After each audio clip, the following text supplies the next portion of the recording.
Let us run. Atolúpẹ́ gidigidi. Thank you so much Ẹ ṣáà ń kó wa mọ́ra. for bearing with us Ẹ sì ń tù wá lára. and comforting us. Ẹ ń rán ọ̀rọ̀ agbára yín jáde. Sending out the word of your power. Ilé ètò mú wa dúró gẹ́gẹ́ bí ọmọ níwájú yín. Establish us as children in your presence. A dúpẹ́ fún àwọn iṣẹ́ àkànṣe tí ẹ ti ṣe nígbà tá a ti bẹ̀rẹ̀ láti ìjẹta. We thank you for spectacular work you've done since 3 days Ọlá àti ago. ògo ló yẹ orúkọ mímọ́ yín. We give you honor. A tún lọ inú ọ̀rọ̀ We're going into the word now again. tún bá wa pàdé. Amen. Lord, visit us. Bàbá mo ní o bá wa pàdé. Amen. Visit us, Father. A ó jùbà. I will Amen. worship Ní orúkọ Jésù ni mo gbàdúrà. in Jesus' name. The component of the program that is before us. Wọ ọkùnrin náà Behold the man tó gòkè lọ sí ọ̀run that ascend to God's presence tó sì jókòó lọ́wọ́ ọ̀tún Ọlọ́run. and that sits at the right hands of God. Ọkùnrin náà The man tó gòkè lọ sí ọ̀run that go up tó sì jókòó lọ́wọ́ ọ̀tún Ọlọ́run. and sit at the right hand of God.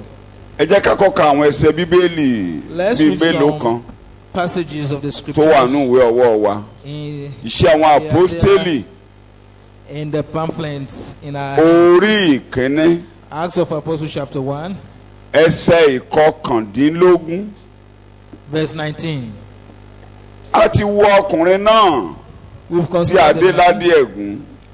that was crowned, A ti rí ọkùnrin náà nínú ibojì. and we've equally looked at the man A ti rí ọkùnrin náà tó jíǹde kúrò ní òkú tó farahàn àwọn àpọ́stélì ẹ̀. consider the man that rose from dead and appeared to the Tó lo ogójì ọ̀sán àti ogójì òru lórí ilẹ̀ ayé. spending 40 days and nights on A the fẹ́ wo earth. ọkùnrin náà báyìí tí a mú gòkè lọ sí ọ̀run. Now we want to look at Ẹsẹ̀ the man ìkẹsàn-án. that ascended up to heaven. Verse 9. Ó sì di mímọ̀ fún gbogbo àwọn tí ń gbé Jerúsálẹ́mù. Acts 1:9. And when he had said this, even as they were looking at him, he was caught up. Bí a ṣe ń wò ó, As we look at the man, a gbà á sókè, àwọn sánmọ̀ gbà á sókè he kúrò was ní ojú taken wọn. up, and a cloud received him. Tí ẹ bá padà sí bẹ̀rẹ̀ láti bí ẹsẹ̀ karùn-ún, If you back up to verse Jésù 5, jókòó tẹ́ bá ti ń wo ẹsẹ̀ kẹta. Jesus Ó ní sat. pẹ̀lú ẹ̀rí púpọ̀ tí ó dájú.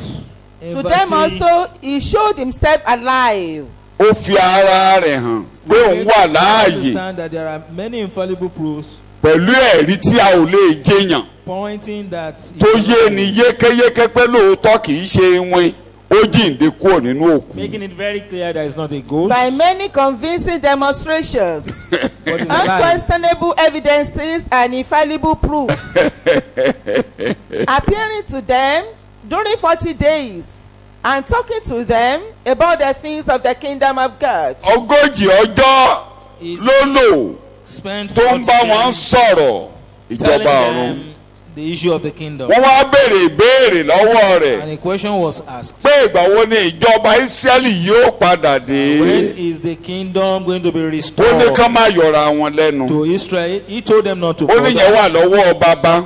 that is in the end of the Ṣùgbọ́n ó ní matter. kinní kan ni o. But that there is one thing Ó ní kán jókòó ní Jerúsálẹ́mù that they should see it at, títí a fi agbára kún wọn, a fún wọn ní ìlérí láti ọ̀run wá. until they receive the promise Bí from wọ́n ṣe God. wá ń sọ̀rọ̀ lọ́wọ́. As they were discussing, Bẹ́ẹ̀ ni àwọn sọ́mọ gbà á sókè ní ojú and wọn. God took him up from their presence. Bíbélì wa jẹ́ kó yé wa ibi tó lọ. The Bible made us understand where Kó má he dàbí went, ìgbà tí àwọn ọmọ wòlíì tí wọ́n ń jẹyàn. so that his case will not be like the case of the children of the prophets. Ṣé that mọ̀ pé were- nígbà tí àwọn ọmọ nígbà tí Olúwa fẹ́ mú Èlíjà gòkè when lọ. Elijah was to be taken away, Àwọn ọmọ wòlíì yẹn mọ̀ nínú ìsọtẹ́lẹ̀ wọ́n ti mọ̀ nínú children of ìran. the prophet know by Pé prophecy Èlíṣà Olúwa rẹ̀ ń lọ that lónìí. you, Elisha, should know that your Lord is going today. Ó lóun mọ̀. He told them, I'm Ó ní aware. kán panu wọn You mọ́. should just hold it. Tó bá tún débì kan àwọn ọmọ wòlíì àní olúwa rẹ̀ ń lọ prophetic Ẹ panu schools yẹn will mọ́. tell him your Lord is living ènìyàn today. nìyẹn. He will respond. ok ìgbà tó wọ́n wá gbé Èlíjà gòkè lọ Now when Elijah was eventually taken up, bí Èlíṣà wá ń padà á bọ̀ now Elisha was returning. ní kété tí wọ́n rí Èlíṣà Immediately wọ́n ní ẹ̀mí wòlíì Èlíjà ó ti wà they lára saw Elisha, Elisha. they declared that the spirit of Elijah is already upon him. wọ́n wá ní olúwa ẹ̀ tó lọ yẹn They now told him that your Lord that ó lè dórí departed igi ni wọ́n gbé sí o is likely he is somewhere on a tree. wọ́n ní jẹ́ ká lọ máa yígbó Let's help you to check for him. Èlíṣà ní ẹ má yọra yín lẹ́nu ẹ But má yígbó Elisha wọ́n ṣàyọ lẹ́nu encouraged them not títí to bother. kò tẹ̀lé wọn o ó ní ẹ lọ máa yígbó He continued and he has just ìgbà tí allowed wọ́n them. yígbó tán wọ́n dé Just wọ́n have ní to wọn ò allow rí them to nǹkan kan continue. ó ní And ṣe mú ní eventually kẹ́ ẹ má they returned to yígbó him that they couldn't find any torí ó rí nígbà tó ń lọ. because he saw him when he left. Jésù náà fẹ́ kí gbogbo ayé mọ̀ pé kì í ṣorí igi lòún lọ. Jesus equally did ẹ not máa want ka anybody to think he wá was yẹn ẹsẹ̀ on a kọkànlá tree, ẹ máa so- parí ẹ̀ sí ẹsẹ̀ ìkẹsàn lẹ́ ń kà yẹn We are ẹ máa reading kà verse nígbà tí ó ti wí nǹkan wọ̀nyí éò And nígbà while tí they ó were ti wí nǹkan gazing, wọ̀nyí bí wọ́n ti ń wò ó a gbé e sókè àwọsánmọ̀ sì gbà á kúrò lé ojú wọn. ṣé ò ń gbọ́ wọn ò ló kọ́gi o he was not hung on any tree or bíbélì lẹ̀ ń whatever. kà bí wọ́n sì ti tẹjú mọ́ ọ̀run bí ó ti ń re òkè kíyèsí àwọn ọkùnrin méjì aláṣọ àlá dúró létí ọ̀dọ̀ wọn tí wọ́n sì wí pé ẹ̀yin ará Gálílì èéṣe tí a fi dúró tí ẹ ń wo ojú ọ̀run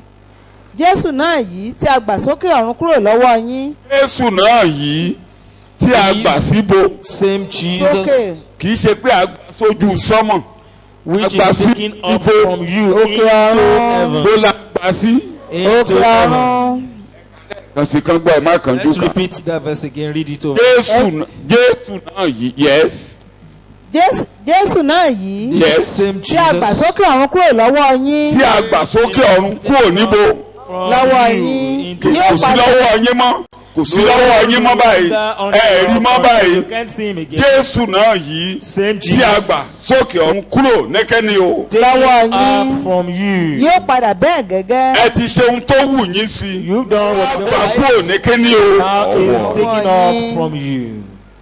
yóò padà bẹ́ẹ̀ gẹ́gẹ́ bí ẹ ti rí i tí ó ń sọ lọ ní sí wẹ́ẹ̀ ọ̀run. kó dún tó yẹn ti clear yìí pé bológòkè lọ ẹ̀yìn ìjọ Now the point is clear that he went somewhere and that And- is ó há sí àwọ̀ sánmọ̀ heaven.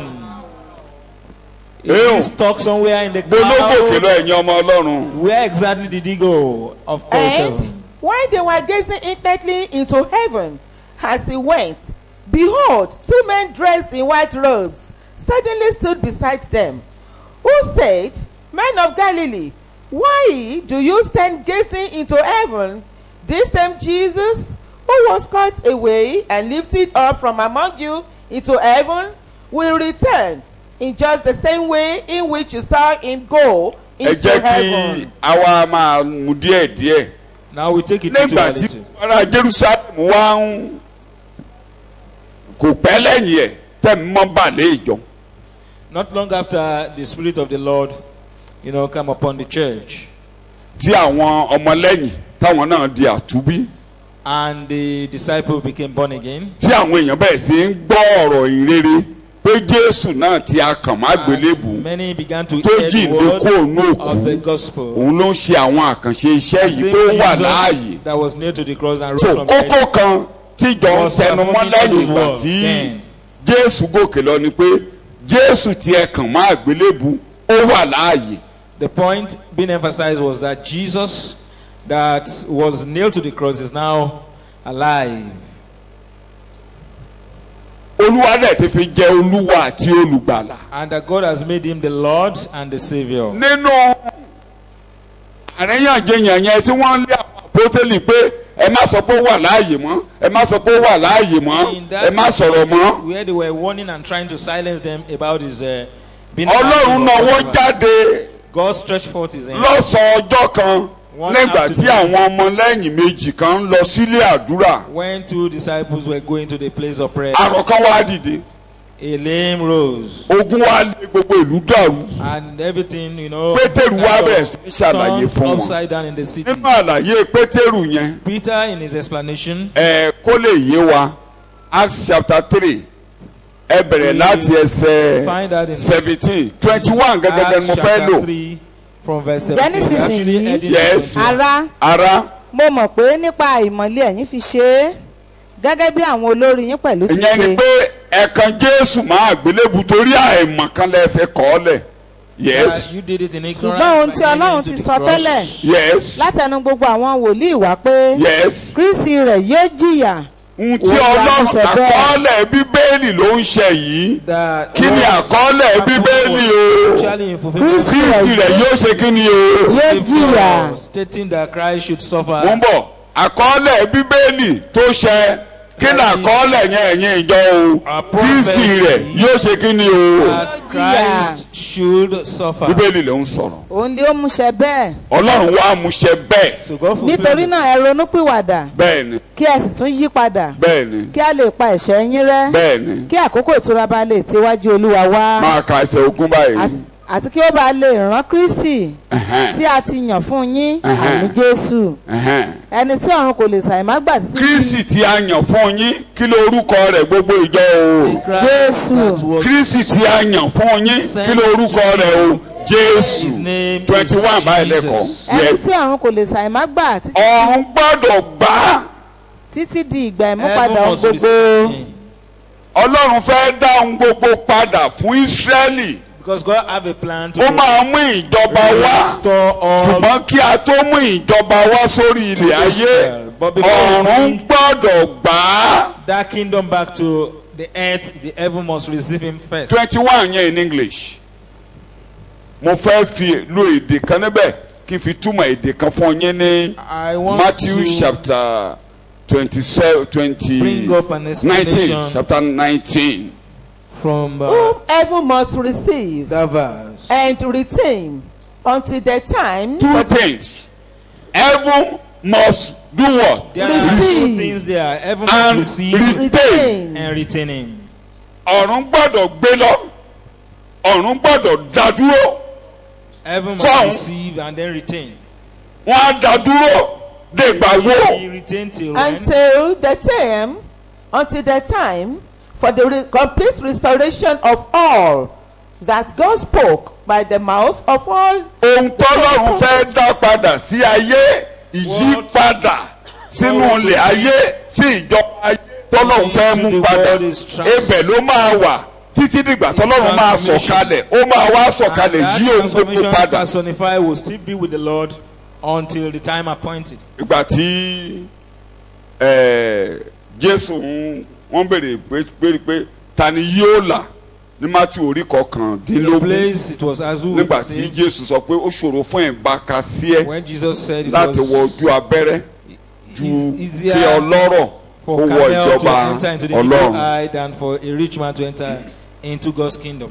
Jésù wá ní Pétérù wá ní àwa fi gbogbo rẹ̀ ńlẹ̀ àwa tẹ̀lé ọ lẹ́yìn Eternal kí reply. lèrè wa kẹ́la ó We ní. left all and follow you. What's our gain? Jésù Jésù wá dáhùn ìdáhùn Jésù Jésù sì Now wí náà. fún wa Jesus pé answered, Ẹsẹ̀ ìkélò lẹ ti gbé. 28 Thank you. lóòótọ́ ni mo wí fún yín Bẹ́ẹ̀ ni. pé ẹ̀yin tí ẹ ń tọ̀ mí lẹ́yìn ní ìgbà àtúnbí Ẹ̀yin tẹ́ ń tọ̀ mí lẹ́yìn ẹ̀ka lóyìnbó torí èdè yẹn ọ̀gọ̀ọ̀rọ̀ máa ń ṣibẹ̀ yẹn túmọ̀ èdè tí wọ́n lò ń bẹ̀ yẹn èdè ń náà la lò níbi tá a kà yín mo fi mọ̀ọ́mọ̀ fẹ́ kà I á. want an English version. Ẹ̀yin tẹ́ ń tọ̀ mí lẹ́yìn The kọ̀má interpretation in Yoruba may not be exact. ní ìgbà àtúnbí kọ̀má kan wà ń bẹ̀ kì í ṣe pé ẹ̀yin tẹ́ ń tọ̀ mí lẹ́yìn ní ìgbà àtúbí kọ̀má ní ìgbà àtúbí. Jesus said to them, Yes, Truly I say to you, yes. in the new age, Ní ayé tó ń bọ̀ the messianic rebirth of the world, nígbà tí a máa túlé ayé bí a ṣe máa ń tú ẹ̀yin ènìyàn bí Ọlọ́run máa When the túlé ayé world bí will be reborn, àtúbí máa bá ayé mo ló máa bá ayé a man is kí ló máa bá ayé o. to be So èdè òun ni This Yorùbá world will túmọ̀ be ní. reborn. That's Nígbà tá a bá máa túlé ayé bí when this world will be reborn. bí a kò bá tú ènìyàn bí The Bible says, òun kò lè except rí a man be born again, he cannot enter. àwọn into tí God's a tú bí ló ń lọ sínú ayé tí a tú It's bí. only those who are born again that will be or Ṣé kò go yé mi? in the reborn. Tí a bá tú ọ bí If wàá you lọ are sí born ìlú again, tí a tún bí. then you can go to that country Ẹni tí a bá tún bí that is. kò lè wọ inú ìlú tí a máa bí. If you are not born again, you can't get into the new Ayé dára àdálẹ́ eléyìí. nation of world. A máa tún ayé bí. Again. Àwọn ọmọ àtúbí ló lọ sílùú àtúbí. That new world is only Bíbélì meant sọ̀rọ̀ báyìí. for the Ó yá. born again Christians. When the Son of Man shall sit down on the throne of Èdè his tí mo fẹ́ mú glory. lónìí pé ìgbà àtúbí ò Pétérù gbogbo ohun tí ẹ máa sunkún èrè ẹ lè má kọ́lé níbí ẹ lè má ní kankan No. ṣùgbọ́n He was trying to tell Peter, jẹ́ kó yé yín pé a máa túlé ayé bí o humanly speaking, ìgbà tá a wá túlé ayé bí o note this, gbogbo that ẹ̀yin he tó bá will ti fi lé will be fi born ọ̀nà anew, aya ọmọ ohun gbogbo sílẹ̀ tẹ́ wá ń tọ̀ mí lẹ́yìn báyìí ìgbà tá a bá wá túlé ayé bí yẹn o when the new world is born. tí èmi Jésù wa máa jókòó báyìí I, Jesus, sórí was seated ìtẹ́ on the tí màá throne. máa ṣe ìdájọ́ And ẹ in the jókòó world, pẹ̀lú mi You will be with me and tẹ́ bá wá rule. fẹ́ kéèyàn yé yín If you want to understand that better, torí mo ti wọnú ẹ̀kọ́ kó kí n kúkú sópọ́nra ẹ wá lọ sínú ìwé ìfihàn orí ogún nígbà you lẹ́sẹ̀ now go to kẹrin the book of Revelation chapter ẹ 4, verse o 4. àwọn ọmọ àjíǹde nígbà tá a bá ṣe àjíǹde àkọ́kọ́ tí Jésù àwa jókòó láti ṣe ìjọba ní ẹgbẹ̀rún ọdún ìjọba ẹgbẹ̀rún ọdún yẹn ni ìjọba ayé àtúbí kí lorúkọ rẹ̀ ń jẹ́ o Ìjọba ayé For a àtúnbí. millennium. ayé tí a túbí ní ẹgbẹ̀rún ọdún is ayé tí a sọdọ̀tun world that ní is ẹgbẹ̀rún ọdún ìjọba lórí ilẹ̀ that ayé happens during the millennial reign.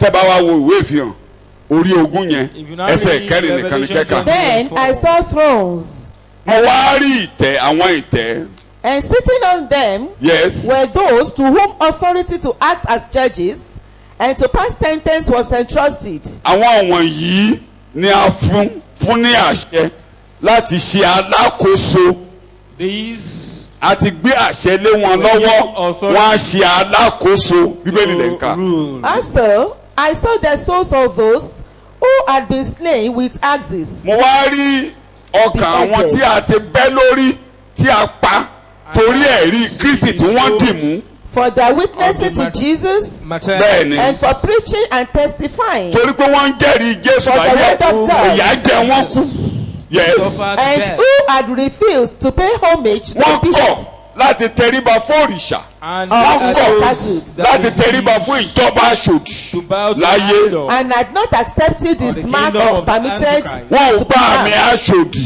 on their They foreheads ní agbárí wọn Yes. or on their hands. Of tàbí the kán gbà sí Antichrist. ọwọ́. And they On the lived forehead. again. bọ́bọ̀ wọ́n fi ọwọ́ wọn gbèdè mi nígbà tó wà láyé ọwọ́ wọn When they wọ́n fi were bá Jésù kó jọ in the world, wọ́n they jẹ́ kí used ìlú ọwọ́ wọn fún ìjọba rẹ̀ their end for his kingdom. agbárí wọn gbogbo Their ọgbọ́n tí wọ́n ní láyé wisdom, Jésù ni wọ́n fi bá kó jọ wọn ò lo agbárí wọn fẹ́sù wọn ò jẹ́ kéṣù rán wọn níṣẹ́ láyé For Jesus, they never allow Satan. àwọn wọ̀nyí mo wá rí wọn lórí ìtẹ́ wọ́n bá Jésù ṣèjọba And ruled with See Christ them on wọ́n bá the Jésù ṣe ìjọba for a fún 1,000 ẹgbẹ̀rún years.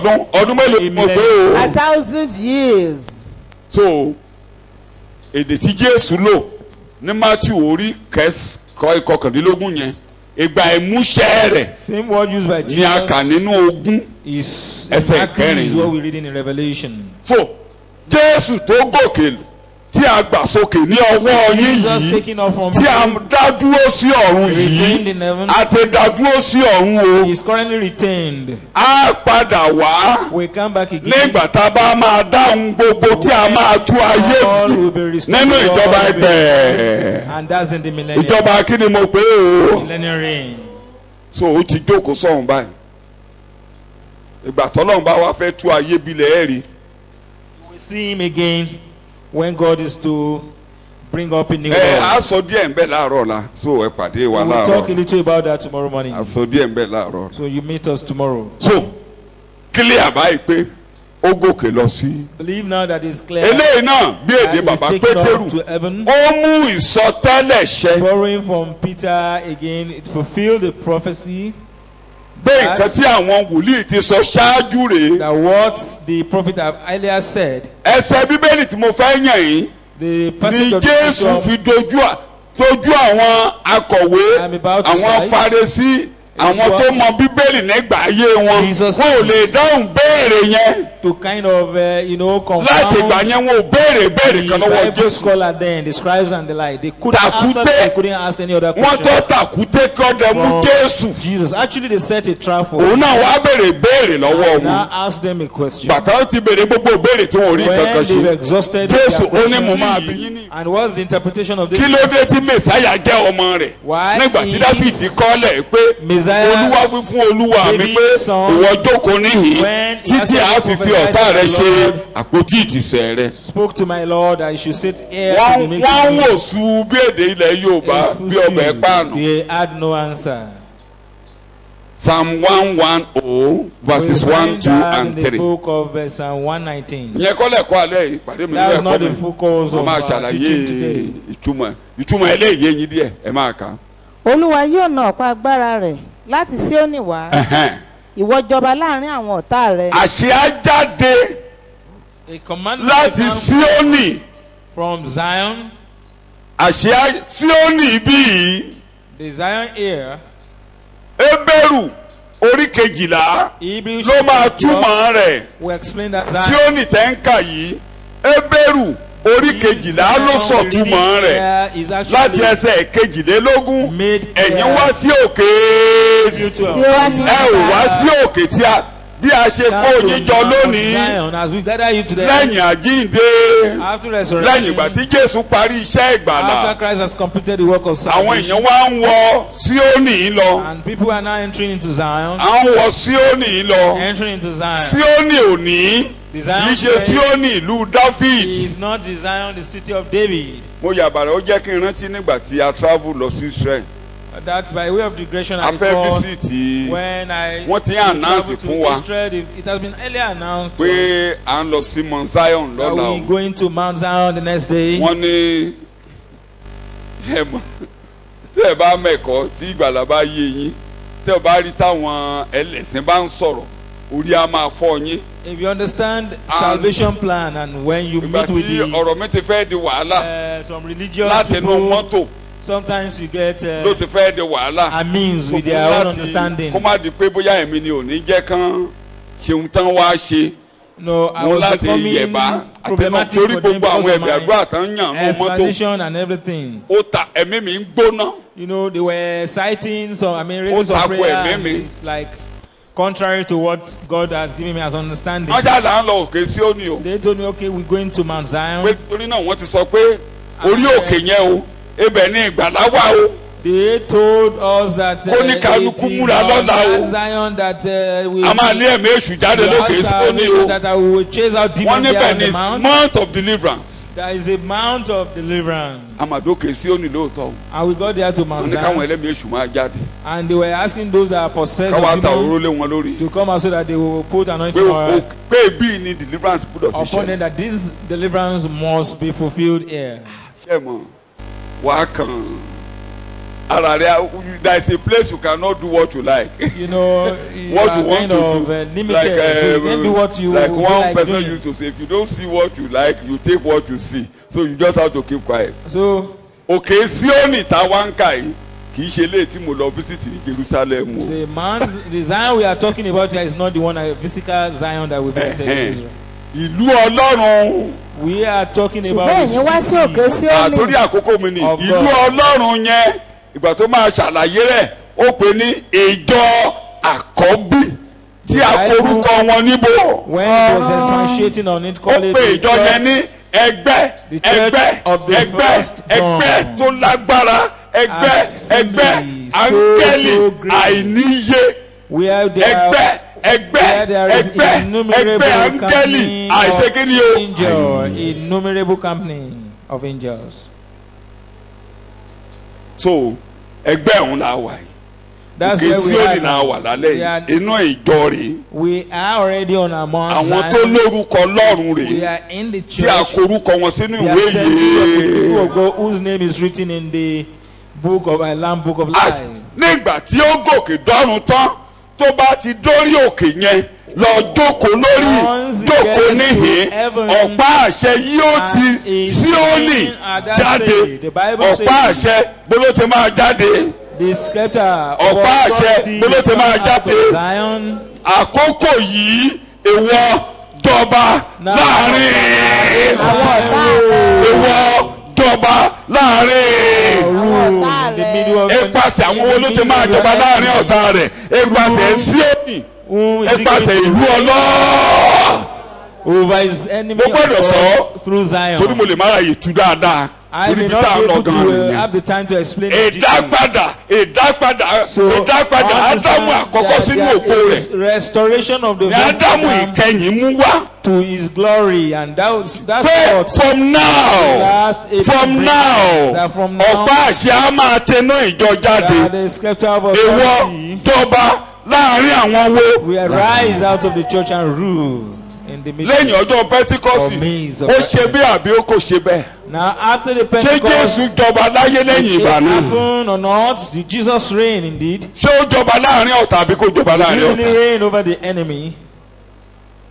Kò sí kẹtẹ́ anybody lè ṣe. Nobody can do anything about it. Jésù yóò jọba. Jésù yóò jọba. Ìbáráyé fẹ́ báráyé kọ̀. Jésù yóò jọba. Máa ka sáàmù lọ. Àwọn ènìyàn rẹ yóò jẹ ọrẹ àtinúwá ní ọjọ́ ìjáde ogun rẹ. Mo ti bọ́ sẹ́sẹ̀ kẹta. Olúwa wí fún Olúwa mi pé jókòó níhìn títí ọ̀tá rẹ yóò fi di ibi tó jókòó sí yẹn là ń lọ. Orí ìjókòó yẹn lọ páàsì á ṣe jáde ìyẹn ló kàn yín ìyẹn ìgbà tó máa ń sọ àwọn àǹfààní ìjókòó rẹ̀. Àwọn ènìyàn rẹ̀ tó jẹ́ ọrẹ àtinúwá yẹn ni àwọn ẹni ìrìnàjúrò wọ́n máa dìde wọ́n máa dìde wọ́n máa dìde wọ́n máa dìde wọ́n máa dìde. Volunteer for Jesus. A true soldier ó ti gbàgbé o mọ́. Others have enlisted, why not you? Jesus is the captain. We will never fear. Will you be a volunteer for Jesus Christ? A volunteer for Jesus. Wọ́n máa yọ̀ǹda ara wọn. Wọ́n máa yọ̀ǹda ara wọn. Wọ́n máa yọ̀ǹda ara wọn. Wọ́n máa yọ̀ǹda ara wọn. Bí ìgbà tí rí bá ń sẹ̀, wọ́n máa jáde pé mo dé o, mo dé o. Tẹ́ bá lọ wo ministry Paul. Ó débi kan. Ṣé ni wọ́n ń tẹ̀lé? Ìgbà táwọn Timothy tẹ̀lé yẹn. Àwọn bíi mẹ́fà ló kó dání. At the ministry of Paul, Timothy was in. About 6 others were actually in the team. They were youth rising up and joining the mission. Tí ọ̀dọ́ ò bá jáde, a ò ní débi tá a dé ní dúdú.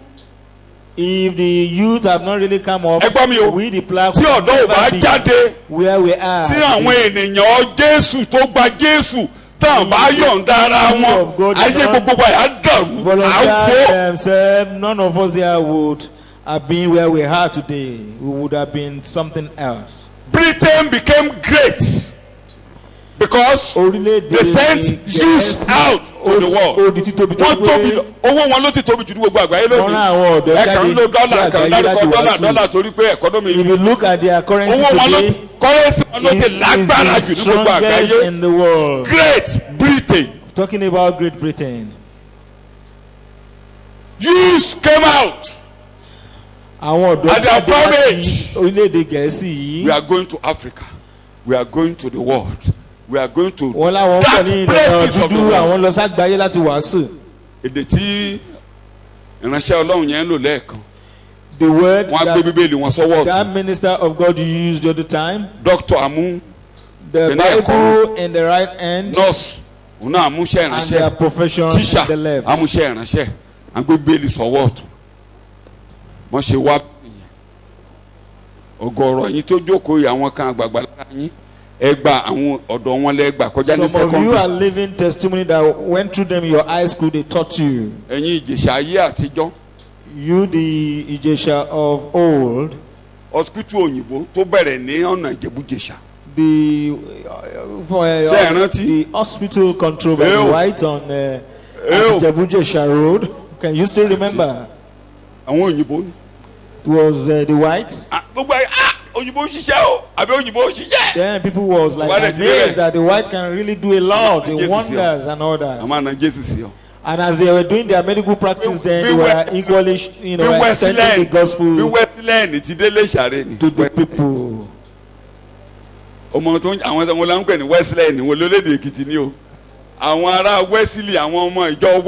That's how the people, the Methodist people of Wesley came to Elisha, and they are the one that owned that Wesley we're using today. And their footprint is not completely erased from there. We still met white there, a number of them there. They have the Bible on the right. And they will take care of you medically. They will take care of you medically. And then they let people see Jesus, how beautiful Jesus is. I met whites in high school. They will teach you.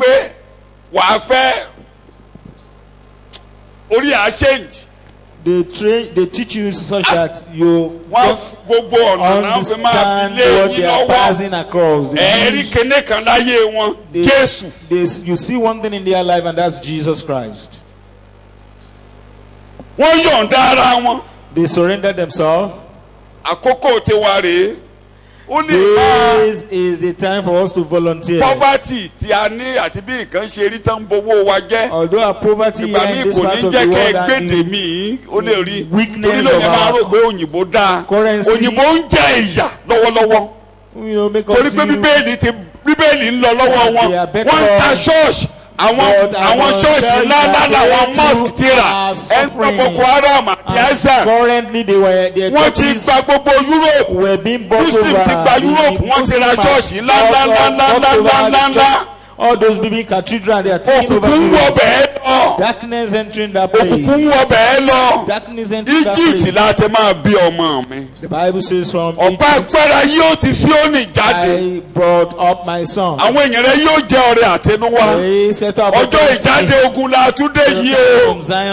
is looking for volunteer youths. Volunteer youths that will move out. So Ọlọ́run wá àwọn ọ̀dọ́ tó máa yọ̀ǹda láti jáde lọ. There are still dark places in Africa. Tí a bá ń gbàdúrà pé kí Nàìjíríà dúró papọ̀, kò sí nǹkan tá a fi ń gbàdúrà kí Nàìjíríà dúró papọ̀ torí àwọn ẹbí òkùnkùn wà ní Nàìjíríà tó lágbára. We will still be together is because there are places where darkness is still the whole lot of northeast taking over. For instance, northeast. Ìwé kan wà lọ́wọ́ mi. I have a book. Bí ìgbàgbọ́ ṣe dé ibi tí ìjọ wà ń bẹ̀ ibi tó dé dúró lónìí. You know the story of the history of how Christianity got there. díẹ̀ la fi kún nǹkan tó yìnbó ṣe é lẹ́ẹ̀kan tó lọ díẹ̀ la fi kún mi tó yìnbó dé. They only added little to what the all those white missionary. gbogbo ibi táwọn òyìnbó dé ibẹ̀ ni wọ́n ti ń ju bọ́ǹbù yìí wọ́n ti máa bà gbogbo Southern Kaduna jẹ́ Southern Kaduna ló ń jẹ́ Christianity ní North wọ́n ti bàjẹ́ báyìí wọ́n fẹ́ kán wó. Bombing and doing all sorts of a volunteer for Jesus. That's Southern Kaduna for an example. We're talking about volunteer. Mo yà bàrà. That God is calling for volunteer. Ìtumọ̀ pé Jésù jókòó kó lè yé yín ni. So òun bẹ lọ́wọ́ ọ̀tún lónìí. So Jesus is at our right hand today. Gbogbo ọ̀tá yóò di àpótí ìtìsẹ̀ rẹ̀. The enemy will surely be your footstool of Jesus through you, and that will happen when you go out preaching. Jésù sọ nígbà tó rán àwọn àádọ́rin jáde ní Lúùkù orí kẹwàá. Jesus said it when he sent out the 70. Tọ́ndé tán yọ̀. When they returned, rejoiced. Ó ní mo rí èṣù ó ṣubú nígbà tó ń lọ. He said, I saw the devil falling at your feet. Mo fún yín ní agbára. In verse 19, he said, àti àṣẹ láti tẹ ejò. To tread serpent and scorpion. Láti rìn lórí gbogbo. And to walk on all powers of the devil, and nothing by shall enemy. Èṣù ò ní rí yín gbé ṣe mọ́. Amen. Behold, I have given you authority and power to trample upon serpents and scorpions, and physical and mental strength and ability over all the power that the enemy possesses, and nothing shall in any way. ìdíwọ́ ló fi wọ̀ wá láṣọ tí à ń kà láàárọ̀ ìdíwọ́ ló fi sọ wá de wẹ́n monster kò ṣeé pa kò ṣeé lù lóògùn. that make us a kind of a monster. ẹ rántí that is indomitable. ibi tí ìgbàgbọ́ yé àwọn òyìnbó yẹn mọ́. Raiment. that we gbogbo igbó ìró. in the teaching in the morning. gbogbo ibi tí St. Lawrence gbà yìí tínú wọn bí wọn tán sí kẹtẹ lè ṣe lé lórí igbó ìró ni. you know the why like St. Lawrence is. ṣé ibi tí babaláwo tẹ kọ́lé sí yẹn babaláwo tẹ náà gbalẹ̀ ìgbà tó rí pé St. Lawrence ń gbalẹ̀ lòun náà wá gba gbogbo igbó ìró àwọn igbó tán bá máa ń fèyìn aboyún tó bá ti kú sínú oyún tán máa fi tìsí tẹ́nikẹ́ni ò gbọ́dọ̀ wọ̀. you know is a kind of sacred forest that what become St. Lawrence today where they put some people they consider strange in death. ibẹ̀ tí bọ́ sí gbòòrò tó put them there. o tún wà láàrin gbòòrò nílùú mi lọ́nà ìgbólé wọn kì í tí ìwọ bẹ̀ mo ṣe wà. There's still a forest on the way to my own hometown. ọ̀rẹ́ mi ló ti sọ lẹ́nu ọjọ́ mẹ́ta nobody still enter today just like we used to have here. àwọn ìgbé dẹ́ẹ̀dẹ̀dẹ̀ wọn ìwọ bẹ̀. People don't enter it. ìwọ bẹ̀. a sì máa wọ̀. and we will still enter it. òyìnbó gbà. Then the white took over St. Lawrence and all that. They took over the land and used it. arábẹ̀ náà arẹ́gbẹ́ ti lò ó dìjà káàdì kí tó rìlíìsì díẹ̀ fún ọ tán fi ṣe LA yẹn ilẹ̀ St. Lawrence ní LA. part of it is what they use for LA under Aregbesola. àwọn ló bá Babalọlá bí ẹ̀bẹ̀ bí kankan náà fi fún Babalọlá ní díẹ̀. you know they give Babalọlá a little out of the land through lot of negotiations. wọ́n bọ́ọ̀lù kan they will enter whatever they call the sacred forest and they use it. nígbà tí ó sì nǹkan tó ń pè lóríṣà kì í ṣe òrìṣà nǹkan tó ń pè lọ́lọ́run kì í ṣe ọlọ́run ẹ̀yìn àwa rò pé bẹ́ẹ̀ náà máa kú wọn ò lè kú bẹ́ẹ̀ tó gbogbo èrò tí ọ̀tá ń rò lé yín lórí kò ní í ṣe. àràmàdà ni ọ́ kí ni mo pè é sọtẹ́ bá ti gbọ́ ẹ má pe eléyìí tí àwọn èèyàn ń pè ní ìmùlẹ̀ ní ìmùlẹ̀. Call it a confederacy. ọfà àtàmátàsé fún àwọn ará ayé. When they talk about their power, is for those in the world, not for you. kó kan yín. Not for you at all. kí mo ní kó ṣe. ó jẹ́ bí iná lọ́dọ̀ wọn. ẹ tẹ ẹ mọ kíní kan. When they say that one charm is powerful to do ní bí Ọlọ́run ṣe dá yín. you know the way God. tí ẹ bá wọlé tí ẹ bá rí àwọn ẹni ẹ̀mí nínú èṣù wọn ò ní fẹ́ kẹ́ wọlé wọn torí tẹ́ bá wọlé wọn ogun wọn á bàjẹ́. you know the powerhouse of all those people in the world they don't want you in because their charms will be demystified. mo bá nìkan gbélé nígbà tí mo jọmọdé nù gbà lọ́dún tí mo dé lẹ́yìn. I lived with somebody when I first came into this town as a youth. ó wá sáàfù lẹ́yìn. so he was a young graduate who came to serve and do NYC. ó bá mi jà. Yeah. So he fought me. I never knew that he was into occultism and eventually he fought me and left. I wonder why was this man angry? Why was he angry? mo máa ń di lọ́wọ́ lóru. I later got to understand was that I disturbed him whenever I pray in the night, calling on the name of Jesus. Why are you always praying in the night? Why are you? He was like angry with me that why is it that you pray always in the night and disturb? I never understand. And I told him, accept Jesus into your life. Only is a good man. It's my law. He told me he's a good man, but I replied that he's my savior, is my law. I did not know much scripture then. I didn't know it at all. I know that Jesus is Lord. Tájà yẹn ò bá ṣọ́ra ó lè lọ ìpàdé kó má wálé. If you live with a witch, that witch if is not careful, if you go to their coven, he might not return successfully. Táìmù tó bá wà ńbẹ̀ bàbá rere kódà nínú kó tètè lé ọ tó bá ṣe òní láńlẹ́dì. Kókó gùn tí ó kí ajá kó gbé rẹ̀. Torí òní jẹ́ kó ṣiṣẹ́ ibi. They chase you out. Your presence in that house. Because you will not allow to operate.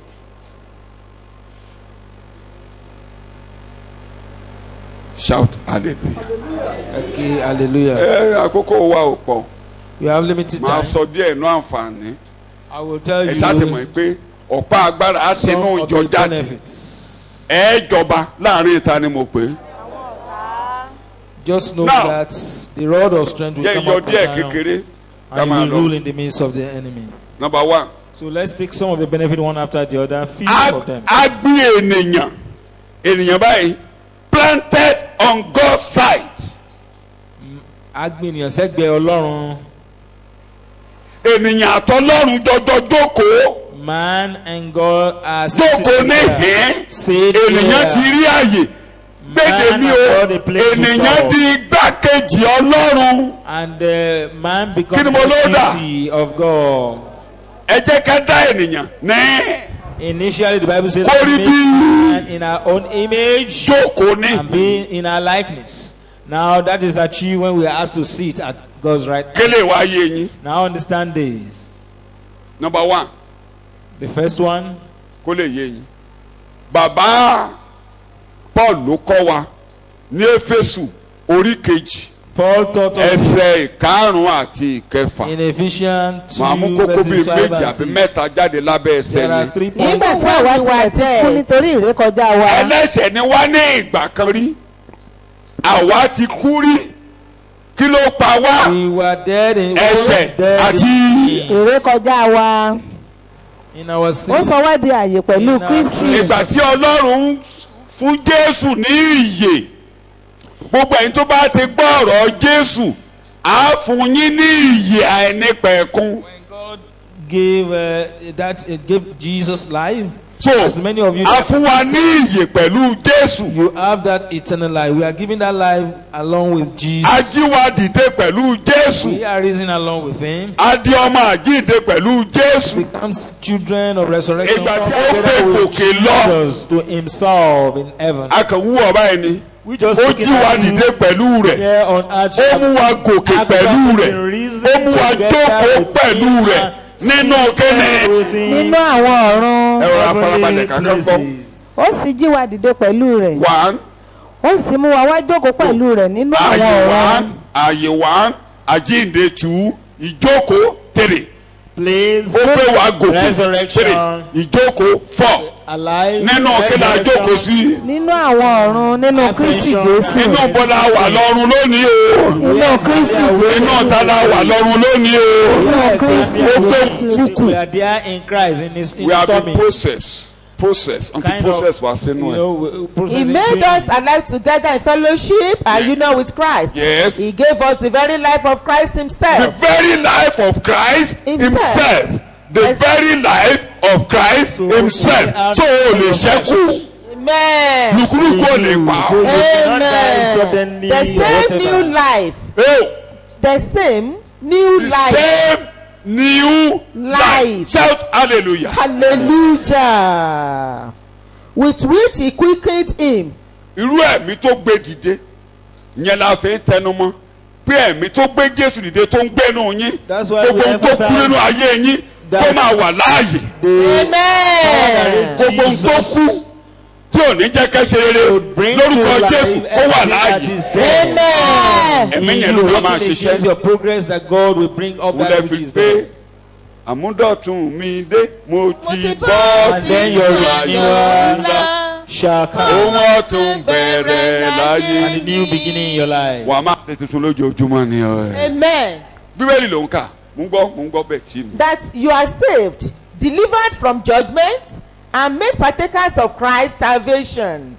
And He raised us up together with Him, Raise us up together with with him. him. Yes. and made us As you are sit today. together, We are Hallelujah. sitting together. giving Our us joint joint púpọ̀. sitting with Him. Joint sitting. Sitting with Him. We are here of the Father. We are joined here with the Son. We are children of the kingdom. We are family. We are one. Orí àga tó wà láwà. We are on the same seat with Him. So ẹ ṣara ayé. So we are not of this world. Kí ni mo wí o? We are We not do of the not belong world. here. Ọ̀run la wà báyìí. O kàn ń wò pàrífò wa ń lẹ̀. Just So see ẹ more or tàfà less, kò ràn ọ́ ẹ́.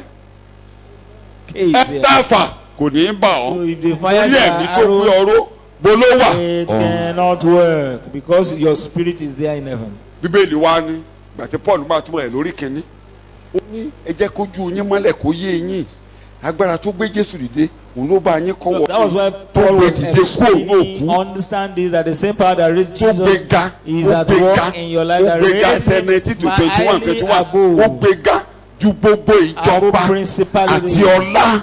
all powers. Ẹ jìnnà sí ibi sọ bẹ́ẹ̀ mo jìnnà sí ibi mo mo jìnnà sí ìjọba èṣù jìnnà sí I am ìjọba mo far èṣù. jìnnà away sí àṣẹ from èṣù the kingdom of Mo jìnnà mo sí God. jìnnà sí ọfà ọ̀tá I'm far ọfà away ọ̀tá ò lè the bá mi authority of Ọ̀tá ò lè Satan. bá mi. ará ọ̀run lórí ilẹ̀ ayé ni I am mẹ́ẹ̀. heavenly citizen living here on earth. Ṣé yẹ wọlé Do you get kébí tẹ that? wá. So in other words you are not ordinary. Let me say this language. Your status has changed. Iṣẹ́ èèyàn lásán àti yìí kò Kí ni ní mo padà wí? sí rere. Ẹni bá fojú àná wò ọ́ ó rọrùn. Anyone that is leaving you with yesterday Wọ́n ló máa is tẹnu mọ́ ẹ̀ ṣe pé wàá ṣe máa gbàdúrà Olúwa ò bá gbógo mi padà. Okú ẹ ti dé tipẹ́. Ìjọ ò ti rí ìgbàlà ni wọ́n ti wọ̀ ọ́ ní agbádá òdodo. Ògo ti dé. Tó o bá ti wá sínú. Má pẹ̀kọ́ jẹ́ o. Má fi jọ́sìn ṣeré o. Tó o bá ti wá ń gbọ́ ẹ̀kọ́. According to abotisuni. worship. Mẹ́rin máìkì lọ́wọ́ ẹ̀ o. Don't sleep, please. Tó o bá ti wá ń gbọ́ ẹ̀kọ́. When you Ẹ wàá máa wo Ọlọ́run láìsí. teaching, you will now be looking at God A without máa the pa veil. yín dà. And La- you Inú will be ògo lẹ́wà ọ̀rẹ́dì transformed. You already láti inú glory, ògo kan but sí you have ògo been transformed kejì from one glory látọ̀dọ̀ Olúwa to ẹ̀mí. another. Ọlọ́run lá máa yí yín From the padà. Lord of the spirits, God that does that. Ojoojúmọ́ lẹ́yìn máa rí i pé And you'll be seeing, moving, you just you are on moving, daily you are basis seeing moving. something different. I'm going higher, yes I am. Aya, aya. I'm going higher someday. I'm going higher, yes I am. Going with Jesus to stay. I'm going above the shadow into the presence of God, into the presence of Jesus. I'm going higher to stay. Today. Wọ́n máa mú from one glory to another glory. From one glory to another Ẹ glory. máa ti ní ògo dínú From one ògo. glory to another. Inú ògo dínú ògo. Láti àkókò yìí torí pé a ti yí ipò yín Movement padà. forward Your because your status is status changed. has changed. Your status So is things changed. that Mo ń change. tẹnu mọ́. I'm Mo emphasizing. ń tẹnu I'm mọ́. emphasizing. Mo máa mi pariwo. I am shouting.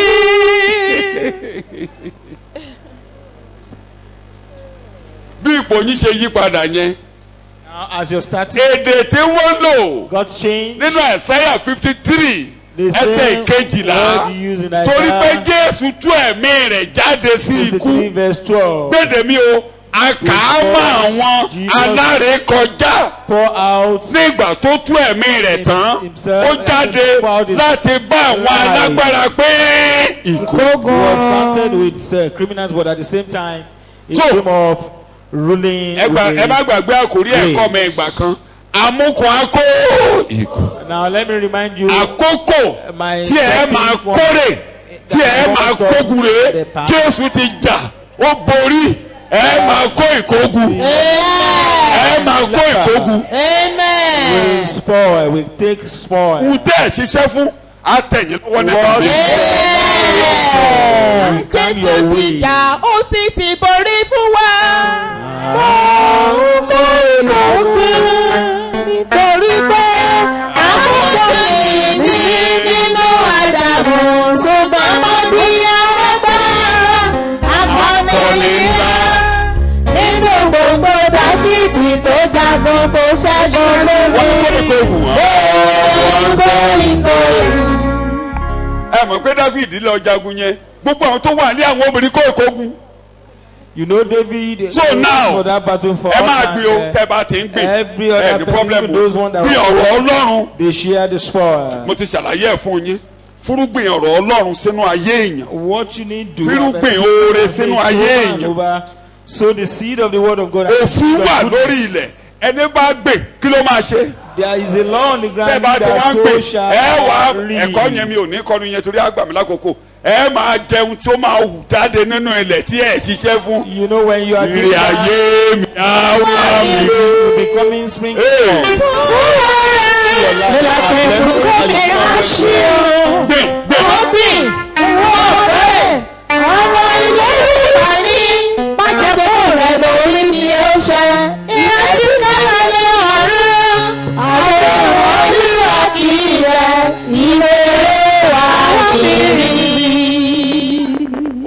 Àti struggle mọ́. You don't need to be struggling.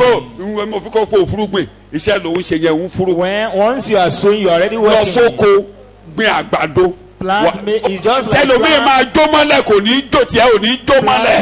Go to your farm and plant your ìyá ìbejì gan. maize with ìyá ìbejì gan méjèèjì níbi níjọ́sí. excellent. wọ́n sọ pé àgbàdo ẹ̀ ò ní ṣe rere ní St. Lawrence àbí kí ló ti ń ṣiṣẹ́ àbí Babalọ́lá. Ó mọ̀ kórè àgbàdo ó kó wálé mi bẹ́ẹ̀ gan. Small, ó ní kí bàbá gbé àgbàdo. Practice that and exercise that faith where she planted her maize. She came to my house with gift of cups of maize. You just plant yam. Ṣe kan. Do one word. Wo ni ṣàṣe dá. You will not let go. Ṣàṣe àwọn iṣẹ́ ní alẹ́ rẹ̀. Mi ò ní rájà mẹ́ta bára o. Mi ò ní kòkó. Nípa ẹ̀jẹ̀ Jésù tó kú tó dìde. Màá ṣàṣeyọrí òòsàn. So ọ̀rọ̀ ṣe ìráwọ̀ tó tiẹ̀ ń pariwo tó máa ń sọ pé tó ń ṣẹ̀ṣẹ̀ ṣẹ́kọ̀ọ́ prosperity káàkiri. You are already prospering in Christ. Tó bá ti fúrúgbìn rere. Inú ọlá inú ọ̀rọ̀ ni wọ́n jí ìwà sí. Once you are preaching, spreading the sowing gospel around, you are born into wealth. Ẹ bá àwọn alágbára kó ìkógun. You will join the great to carry spoil. Ẹ wọ gbòòrò. Gbogbo àwọn ibi tẹ̀sù ti lé tàǹpẹ̀ lẹ́sù tí ò ti dá fún wọn á dá fún ọ níbẹ̀. They say that the people do not prosper through you, they will be prospering there. Àwọn lè pè ń jà Nàìjíríà èpè ọjà mi ń tèmi o. People will say Nigeria is under curse. I am not under curse. Mo sọ lójú yín níjọ́ kan mo ní ìgbà tí bọ̀dá mi ń sọ̀rọ̀ pé èpè ń jà òsì ó lè pè ń jà òsì. My brother was saying that it is under care. Now I met him. He was doing that. I said I want to see the video.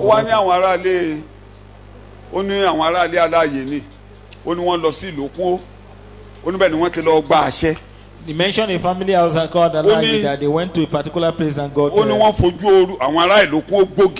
power. They did not repay people that have done them good, and so curse is actually raging against you because of that. But I now answer him that that is actually it should happen to me.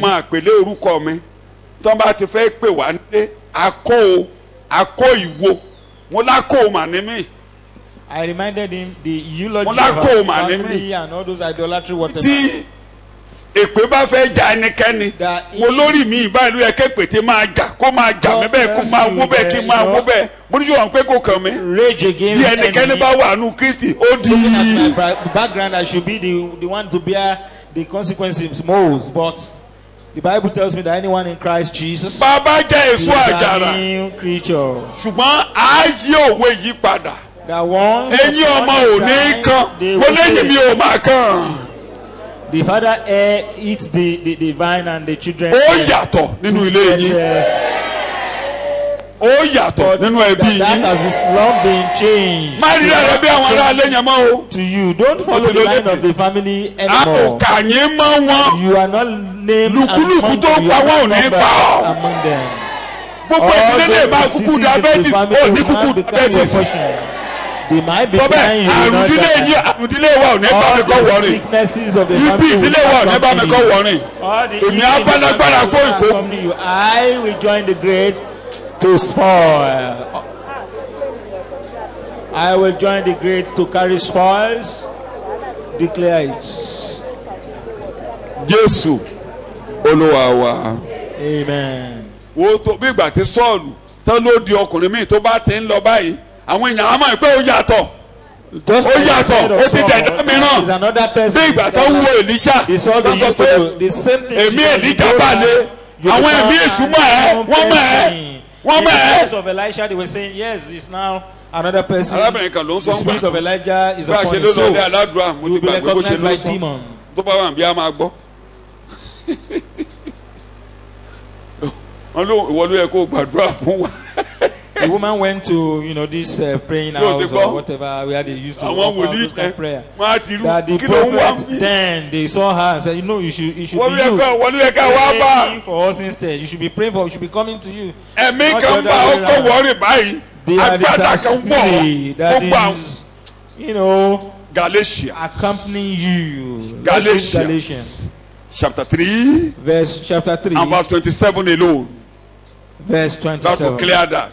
Nítorí pé iye ẹ̀yin tí a ti baptisi sínú Kristi ti gbé Kristi wọ̀. Ta lẹ gbé wọ̀. Kristi. Now the question is, ẹ fi Jésù ṣàgbádà òfìrán bùbá òfìrán ṣòkòtò. Top and trouser and everything. Ta lẹ gbé wọ̀. Or did you put on Jesus Christ? Ó mì pé inú Kristi lẹ wà. It means you are right inside Jesus. Àbí bẹ́ẹ̀ kọ́ ó yá ẹ tá lọ́fà. Now let somebody shoot an arrow or aim an arrow against Christ. Tana máa ta lọ́fà. Who exactly, if they want to Tana máa ta aim lọ́fà. at you, who are they going to strike? Not you, but Jesus Christ. Ìtumọ̀ pé ó lọ sórí ìtẹ́ lókè nìyẹn o. That's the reason or the meaning, interpretation Mo of ti sọ lẹ́ẹ̀kan. Christ. Ìwà wa máa jọba láàrin ẹ̀ta ni mo pè é láàrin ọ̀tá. That you will now rule. Mi ò lè ṣe aláìfẹnu kan of kókó. the enemy. Mi ò ní lè tú gbogbo rẹ̀ bó ṣe yẹ kí n tó. I cannot Ṣùgbọ́n náà just say ó di everything. Olúwa àti olùgbàlà. But Ó I'm di saying Olúwa is now àti olùgbàlà. the Lord and the Kò sí Savior. ìgbàlà lọ́dọ̀ ẹlòmíràn No mọ́. salvation in any other Lẹ́yìn ìgbà tó ti gorí ìtẹ́ lókè, kò sí orúkọ míì tá a fúnni lábẹ́ ènìyàn tó lè gbanilà. Jésù di Olúwa àti kí ni mo pẹ́ olùgbàlà. All the name by which we must be saved except Níbikíbi Jesus tẹ́ ẹ bá ti Christ. porúkọ Jésù, Is the Lord and the àṣẹ ń Savior. jáde. Wherever the Àṣẹ ń name jáde. Jesus is mentioned, Máa wá sẹ́kọ̀ọ́ déédéé. power will follow. Bá ti wá sẹ́kọ̀ọ́ déédéé wà á mọ̀ so many things. Come to Bible You are study, giving- you understand so many You are things. given an open check. Wọ́n ti fún yín ní Mama ìwé Saka. owó tán ti ní kán Tó bá kẹ́kọ̀ọ́ yìí tó bá tó wù yín lé lórí. Go and Sọ̀wé meet Jesus. gbowó tó Èsè pẹ̀lẹ́ kọ́ àwọn nǹkan mi wá èsè pé o fẹ́ bẹ́ẹ̀ lo àṣẹ. You don't need to Mo fún yín negotiate or for anything. Use Use your authority. Don't go there pleading.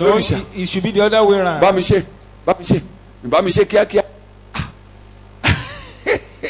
Bá mi ṣe ìwọ wo ló máa bá ọ ṣe ìwọ ló máa ṣe lórí ẹsẹ̀ rẹ. Now rise on your feet. Don't run to people Mo ti again gbé begging ẹjọ́ them kò to tẹ́ help you. lórí ẹsẹ̀ rẹ bó ṣe Help you do whatever. You now rise on your feet to do it by Kí ló ń yourself. bà yín lẹ́rù ẹ wí. ẹ̀rù kò sí inú ọkàn mi. Oríjì Bí ó bá bẹ láyé, ẹ̀rù kò sí inú ọkàn mi. Àní pé kí ló wá bà ọ́ ẹ̀rù kò rí inú kò sí inú ọkàn mi. Oríjì ó bá bẹ láyé, ẹ̀rù kò sí inú ọkàn mi. torí ọmọdé rẹ̀rù ó ń bẹ̀rù n tó bá ń já ọ láyà bó ṣe dúró yìí o tún lè kó òbí kékeré kan tó já ọ láyà tú ẹ lórúkọ Jésù There is lẹ́ẹ̀mẹ́ta. something currently scaring you. Call on the name of Jesus 3 times. Now Pòórá. use that authority Pòórá. and command that thing to kí disappear. kó ṣeé ṣe kélé ṣeé ṣe Now. kó ṣeé ṣe Do it. kó ṣeé ṣe Authority. kò Command sí kò that ṣeé thing ṣe to níwájú mi There is no ní orúkọ Jésù Call on the name of ní Jesus orúkọ now. Jésù Call on the name of Jesus. ẹnikẹ́ni tó bá gbàgbọ́ ojú òní tì í. Bible says whosoever believes shall not be Jókòó Timothy kẹ́ni orí ìkejì ẹsẹ̀ ìkẹrin wọ́n kà lánàá bẹ̀rẹ̀ mo fẹ́ ká kà á. Chapter 2 Ènìyàn verse 4. òun pàápàá ènìyàn ṣùgbọ́n òun ló gbọ́wọ́lé Ọlọ́run báyìí pé àkókò tó mediator alágbàwí pé àkọọ́lẹ̀ tí a kọ lérí ọmọdé yìí dandan ni kó ṣe rẹ̀ jẹ́ kó ṣe ó yá. ẹni tí ó fẹ́ kí gbogbo ènìyàn ní ìgbàlà. ó fẹ́ kí gbogbo ènìyàn ní kí ni o. ìgbàlà kí wọ́n sì wá sínú ìmọ̀ òtítọ́. tó bá ti ní ìgbàlà tó bọ́ sínú ìmọ̀ òtítọ́. once you are saved and you are. ètè rẹ̀ ní tó fi lọ jókòó lórí. nítorí ọlọ́run kan ní ń bẹ. bẹ́ẹ̀ni. onílàjà kan pẹ̀lú láàrin ọlọ́run àti ènìyàn. bẹ́ẹ̀ni. òun pàápàá ènìyàn. òun pàápàá kí ni o. ènìyàn. sọ̀yìnbó ẹ̀ òun pàápàá kí ni o. ènìyàn. orúkọ rẹ̀. Kristi Jésù. ó yá sọ̀yìnbó ẹ̀. between God and man, the man. Who wishes all men to be saved? ètè ẹ̀kọ́ rẹ̀ nìyẹn o. má wá ṣọ́ọ̀ṣì àwánú tó bá rí gbàlà pé o gbàmílà ó di mẹ́jẹ rẹ̀. o ní kankan tó bá rí gbàlà o wáyé. Say you have not even come to this world at all. You are just. And increasingly to perceive and recognize and discern and know precisely and correctly the truth. For there is only one God. Yes. And only one mediator between God and man. The man Christ Jesus. The man Christ Jesus. Òun nìkan ló gbọ́ wọlé Ọlọ́run báyìí. In Hebrews chapter 8 verse 6. Hebrews chapter 8 verse 6. You are reading. ṣùgbọ́n nísinsìnyí ó ti gba iṣẹ́ ìránṣẹ́ tí ó ní ọlá jù níwọ̀n bí ó ti já pé alárinà májẹ̀mú tí ó dára jù ní. òun ló wá dúró báyìí pé àkọọ́lẹ̀ tó wà nínú ètò tuntun mo fẹ́ kó ṣe mọ́mọ́ yìí lára òun ló jókòó pé ohun tuntun yóò ṣẹlẹ̀ sí ọ. oní iye Jésù láàyè iye yóò sọ ohun kò dọ̀tun ohun tuntun yóò ṣẹlẹ̀ sí mi. níbi tí mo jókòó sí yìí ẹni tó jókòó lórí ìtẹ́ òun ló sọ pé kíyèsí mo sọ ohun gbogbo di ọ̀tun. bàbá ètò tuntun tó ṣe àwọn wọ̀nyí jẹ́ kó ní ìmúṣẹ alárinà àdéhùn tuntun alárinà àdéhùn tuntun. Father, let it be fulfilled, and that's why it's called the mediator of the new covenant. ṣé o ti gbọ́? Do you understand? ìwé ogun ní agbára. You know the will is so strong. strong. lẹ́yìn ìgbà tí ẹni tó bá ṣe ìwé ogun bá kú tán. After the departure of the one that made the will. ìwé ogun tí a kọ nínú ètò tuntun. And the will that is tí a kọ lẹ̀ kò lè ẹlẹ́sìn kú ẹnìkan. Without the death of Jésù ti kú ó ti jíǹde ó ti gbẹ́bọ̀ lọ sórí ìtẹ́ lókè. nítorí náà ẹ̀yin ìwọ̀nyí ajogun àjùmọ̀jogún pẹ̀lú Kristi ajogun Ọlọ́run tó àkọọ́lẹ̀ tí a ti fèdìdí ti pẹ́ káàárẹ̀ tí ikú ẹnìkan ẹni yẹn ti kú. The death of somebody and that person has now died. Tí a máa jogún àlàyé. Do it? No, take up the property of the living. No, Jesus has to die. Ó jíǹde. He rose. Ẹlẹ́tọ̀ọ́ sí ogún bàbá. Therefore, you have an ó wá lọ jókòó sọ́wọ́ ọ̀tún Ọlọ́run lókè pé bàbá níbi tí mo dúró sí. And that's why he seated a father. tí mo kọ́ ọ́ lẹ̀ tí mo what has been willed for these people. àkọọ́lẹ̀. All those things that have been willed for them ayé. since the beginning of the world. Éfésù orí kìíní ni mo ti bọ́ sí yẹn o. Àkọọ́lẹ̀ ṣáájú ìpilẹ̀ṣẹ̀ ayé. That's written before the foundation of the world. kọ́mọdé ìwà di ọmọ. That this child should be. kó wá di àjogún pẹ̀lú mi. kó máa ní ìmúṣẹ. That this now be a ti yàn wá sí ìsọdọmọ. I have been chosen. yàn máa wá. kí ayé tó bẹ̀rẹ̀ kan tó bí ọ ni pé ọmọ Ọlọ́run ni ọ́. yàn wá sí kí ni mo gbé o. That we have been destined to be. kẹ́ẹ̀tò yìí kó ṣẹ. That these now kẹ́ẹ̀tò yìí kó ṣẹ. That these be fulfilled. àròlé ti kúrò ní èwe báyìí. No longer a child. ètò Ọlọ́run yóò ṣẹ mọ́ ọ láà lórúkọ Jésù. All the plan of God will be fulfilled in your lives. tóun tó fi lọ jókòó sọ̀tún nìyí. ó tún jókòó jẹ́ ìsọ mẹ́ta mọ́ kí wọ́n á máa lọ. ó jókòó síbẹ̀ èkínní. Now he seated. chapter 7 of Hebrews verse 25 said ó ń ṣèpẹ̀.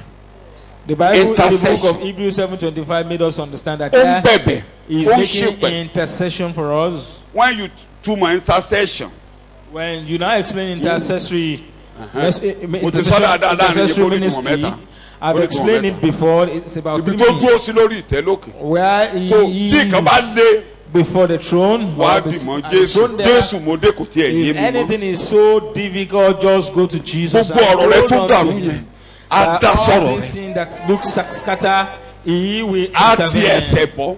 He will, intervene. pé ohun tó dàrú yìí Jésù kò yé mi mọ́ ó dàrú. That has ó dàrú. Lord, I can ó just dàrú mi ò mọ nǹkan tí mo lè ṣe. That's not what I can do now. bóyá wà ń bí bẹ́ẹ̀ tó dàrú tí ò tiẹ̀ yí ọmọ. All those things. ó ṣáà ń fàyọ̀ tó pé àní ọ̀rọ̀ wọn lọ́wọ́ mo wà. ó Understand dàrú kò yé mi mọ́. that Jésù tó ń bẹ lọ́wọ́ ọ̀tún dá sọ̀rọ̀ mi lórúkọ Jésù. Jesus at the right hand. tó ń bẹ lọ́wọ́ ọ̀tún Please intervene. dá sọ̀rọ̀ mi ó dàrú. Jesus seated at ó the right dàrú hand. kò yé mi mọ́. Amen. I cannot understand this anymore.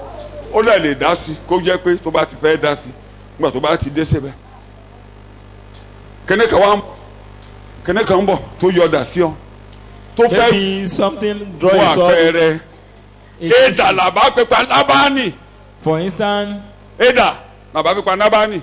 neighbor would have. bí Ábígẹ́lì ṣe dìde lé ni ó lọ di ẹsẹ̀ Dáfídì of Saul, but ó di ẹsẹ̀ rẹ̀ Dáfídì Abigail rose and ibi tó ń bọ̀ nílé Nábánì to defeat wọ́n ń dá padà David, ibi tó ń bọ̀ ayé rẹ̀ yóò padà síbi tó ti. Amen. who was reversed. So the same with any evil coming into your life, it shall be reversed in Jesus' name. ṣáàdìmọ̀ Jésù olùgbàlà. Hold on to Jesus. ó tún jókòó sọ́wọ́ ọ̀tún. àìmọ̀ mi ò ráyè tún yẹn lórí Who ìpàdé mi is lẹ́nu also seated at the right àìmọ̀ hand.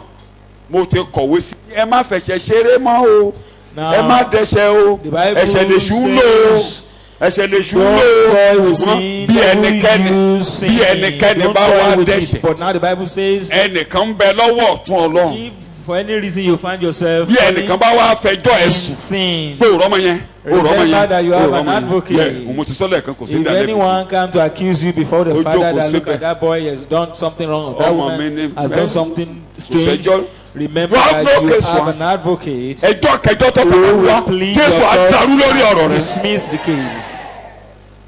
ti gbóyà lọ bá Jésù tó bá ṣe mo dé Once you've done anything wrong and you realize, go boldly to Jesus and say, Lord Jesus, I am here again. Sorry. That's tọ́tà bá all. wá dé pé wo mo fẹ́. So, tóoru tó ṣe Jóòbù lè ṣe é. so you know what happened to Job can never. tó ṣe Jóòbù lè ṣe é. What happened to Job can torí never kò happen to sẹ́nìkan ń bẹ̀ tó máa dẹjọ́ yẹn dà. Job himself proclaimed that there nígbà was tí ẹnìkan ń none rojọ́ kò sẹ́ni tó máa dá dànù. between him ṣùgbọ́n and Jésù God. pẹ́ níbẹ̀ to lónìí mediate. But gbogbo today, ìpàdé we have a títú ẹ mediator. gbogbo ìpàdé tó lọ lórí ayé pátápátá Close your eyes Jésù á dá dànù. that every Jésù á dá dànù. debate over your life gbogbo ọ̀rọ̀ tó lọ́nà Jesus afẹ́fẹ́ lórí ayé Jésù á dá dànù. dismiss it. kó dànù kó dànù kó dànù kó dànù. Amen. ẹjọ́ kẹjọ́ gbogbo àwọn tó ń ṣe ìlara rẹ Debate over your tó ń rojọ́ lórí ọ̀rọ̀ ayé rẹ kẹjọ́ náà ó dànù ó dànù Jésù ń bẹ lọ́wọ́ ọ̀tún Ọlọ́run dá ẹjọ́ náà dànù God scatter dá ẹjọ́ náà the dànù. Jesus. ibi tó wá jókòó sí yẹn And where he sat, a pè ní ṣúọtì garanto. where he sits, they call him a guarantor there, is shorty. mo jókòó ti ètò tuntun That I tí ẹ bá ti ń ka Bíbélì tẹ́ bá ti ń fọwọ́ tẹ see ètò ohun tí mo fi kú oró ṣe máa gbọ́ o. to fulfill the covenant. ohun tí mo fi kú oró ṣe tẹ́ bá ti ń kà mára yín. What I acquire with my mo dúró ìyẹn ni pé ẹ dáràn sí mi lọ́rùn now I stand. máa fọwọ́ lọ pé akàn mi má gbélébù pẹ̀lú rẹ̀ Now you should always ẹ̀ṣẹ̀ ò ní jọba lórí ayé mi confess it that you are nailed to àwọn ọ̀run the àṣàyàn rẹ̀ ẹ̀ṣẹ̀ ò ní ṣàkóso ayé rẹ̀. Jesus, and therefore sin will not rule over your life. ohun And when you gbogbo tó say lòdì it, sí mi heaven will endorse it. nínú ilẹ̀ ilé wa Everything nínú contrary to òfin me ilé wa in our nínú òfin orílẹ̀-èdè amukó lójú ọ̀nà the nation, àti kàn án mọ́ they have been taken out of the will. àwọn ọ̀run àṣàyàn rẹ̀. To the cross. Again, heaven will confirm it. gbogbo ohun tó bá ti bá Bíbélì ètò tuntun mú. Everything that eléyìí deals tí mo with ti ní the kẹ́ máa sọ scriptures náà on the new ajímìdílé covenant. amúmijókòó ó ti dá sí Jésù lọ́rùn eléyìí tí mo sọ pé ó wà bẹ́ẹ̀ ṣùọ́tì ni ó ẹjọ́ ń lọ tó bá ti lọ ẹjọ́ ń lọ ẹ̀rá wo ló ń rojọ́ bàbá ọmọ yẹn ni wọ́n ń rojọ́ mọ́ da ẹjọ́ yẹn dànù. You know, when any debate is going on, there is always that assurance. ṣùọ́tì is a guarantor. who stand in for you as a guarantor. ó dúró fún wọn. Dismiss any case téèyàn bá dúró ní that is ṣọ́jí contrary to you. kán bá dáràn kán bá nìkan ẹnìkan dúró fún Kánú níjọ́sí ìgbà tí wọn ò rí Kánú kí ni wọ́n ṣe. Somebody stood for Kánú at that time, and when they could not find him, Jésù dúró. and so the same way Jesus stood, ọmọdé yìí ọ̀rànkọ́nà tó dá ọrùn mi ló dá sí. that whatever he might have done wrong, everything over my head. That's what Jesus is doing today. tó bá ti ń tẹ̀lé ètò tuntun bíbélì tó ń yàn yẹn kò mẹ́sẹ̀ púpọ̀ ṣùgbọ́n mọ̀ pé orúkọ mi tóbi ó yá ọrùn mi ló dá sí kó rí bẹ́ẹ̀ òun lè fi máa nígbà tí a ṣẹ̀ṣẹ̀ gba Jésù àwọn kìnnì kan wà tákàlẹ̀ tó máa ṣẹlẹ̀ kò yí ọ ọrùn rẹ̀ lẹ́yìn ìgbà tẹ́ bá ti rò pé ẹ̀ ń dàgbà tẹ́ bá ti rò pé ẹ̀ ń dàgbà tí ẹ̀ ìgbàgbọ́ yín wá ń domi ṣòro lẹ nílé ìdaràn sí Jésù lọ́rùn mọ́. Many of you now we grow old. ẹ mọ̀ pé ẹ ń daràn sí lọ́rùn tẹ́lẹ̀ ẹ ń daràn sí lọ́rùn tẹ́lẹ̀ gidigidi. that will be like àwọn wọn ní ṣẹlẹ̀ ẹ ń dọ́lọ́run wò ẹ ń daràn sí lọ́rùn wọ́n ló máa wò mí sàn máa sàn yìí nígbà tí ẹ mọ̀ bíbélì tí ẹ lówó ó ń wò yín sàn àbí kò wò yín sàn. when you do not know much of the scripture and you have no money. Was he not healing you? But now you have money. You go to the conventional Orthodox medicine. O máa ran alágbára lọ́wọ́. O tún máa ran ẹni tí ò lágbára lọ́wọ́. O yá ràn mí lọ́wọ́. Bàbá dẹ̀ ràn lọ́wọ́. You do help the one that are powerful and connected. Ẹ ń dànù sí lọ́rùn. Tó o bá ti dànù sí lọ́rùn lónìí pé. And he used to do it now. Àìsàn yìí. We are challenging you that. Mi ò ní lọ sọ́fìtì lórí ẹ̀. You should start doing the same thing again. That this leg that is having issue, Lord, I'm not taking it to hospital. Mẹ́kọ́ lórí kérúbù. Jésù o, Jésù o, ìwọ ló lò mí àti. Àtẹ̀jọba mi táyé mi ṣe. Jésù o, Jésù o, ìwọ ló lò mí àti àtẹ̀jọba mi táyé mi ṣe. Bàmí táyé mi ṣe, bàbá mi táyé, Ọlọ́run ẹ̀ bá mi táyé, Olúwa mi bá mi táyé mi ṣe.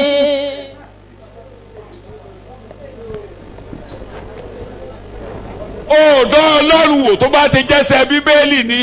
Once that thing stands on the scripture, you are. Tí ọwọ́ bàbá ká. At all, I'm asking you. Can tí ọwọ́ rẹ̀ ká. Care of. Tí ọwọ́ rẹ̀ ká. Is he able to do it? Ó dáa jẹ́ ká jọ́sìn. Mo ti parí ẹ̀kọ́ ó yá lọ́dún bó bá ti yí ọ.